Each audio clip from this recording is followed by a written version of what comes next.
The heist film is one of cinema's oldest genres, with its roots stretching as far back as Edwin S. Porter's landmark 1903 work The Great Train Robbery and the serials of French pioneer Louis Feuillade.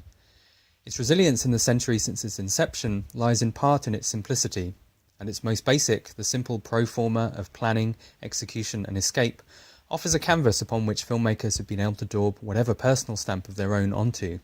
and thus assert their own moral, psychological or aesthetic vision within the confines of a familiar framework. It is thus a genre which is in a constant state of change and reinvigoration,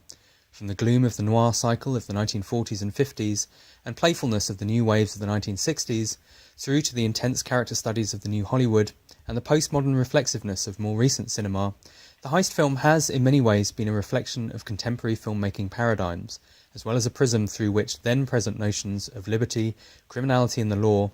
and the individual's relationship with society have been examined. One such example is Michael Mann's theatrical debut Thief, released in 1981, and a work which not only offers insights into the later work of one of the most significant contemporary auteurs, but also is illustrative of shifts in the social, political and cinematic paradigms of its day. Born in Chicago in 1943, Mann attended the London Film School in the 1960s, and, after first cutting his teeth in the world of television commercials, he moved on to making documentaries in the early 1970s.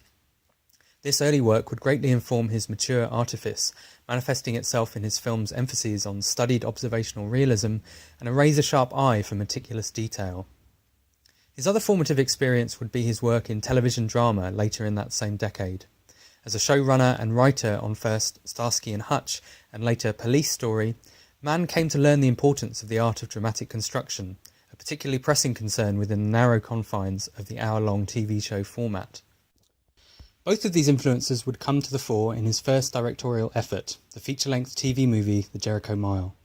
Set in California's Folsom Prison, Mann spent several months inside the real prison observing the language, demeanour and daily rituals of its inmates, and the resulting film, which featured both professional actors and non-professionals drawn from the prison's real-life convicts in its cast, once again held the fastidious precision of the documentary, but now combined with the taut, dramatic structure which he had learned from his televisual writing.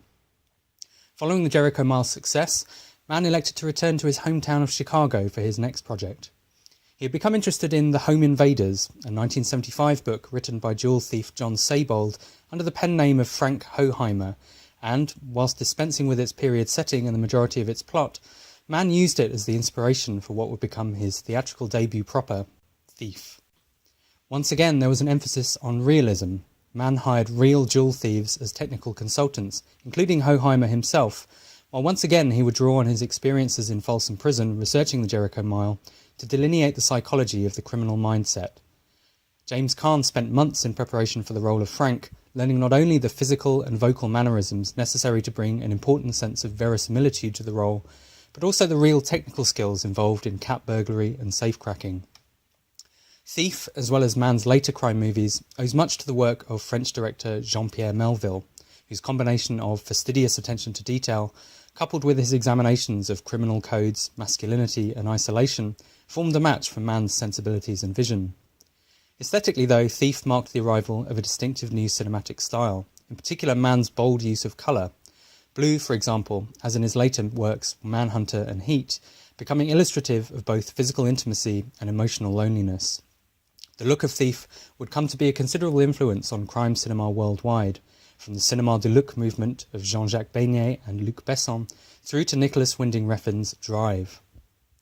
Released in the spring of 1981, Thief also carries with it implicit socio-political resonances, speaking of an America still shaken in confidence by the experience of the war in Vietnam, but before the Reaganomic boom of the decade just born. If the crisis of masculinity and blue-collar identity embodied by the film's character of Frank is a consequence of the large-scale deindustrialization of the 1970s, then so too might the film serve as a warning about the sinister spectre of a coming unfettered capitalism, here represented in the figure of Robert Prosky's vicious crime boss, Leo. As in his later Heat, Thief is careful both to delineate and suggest convergence between the world of crime and that of law and order, best emphasised by its suggestive casting. Dennis Farina was still a full-time Chicago PD officer when he took on the villainous role of Carl, while John Santucci, who plays the corrupt policeman Urizzi, was a recently paroled burglar who was also one of the film's technical consultants. As suggested by the Jericho Mile and its opening blast of the Rolling Stones' Sympathy for the Devil, to watch a Michael Mann film then is to enter a morally nebulous world in which, perhaps, every cop is a criminal and all the sinners saints.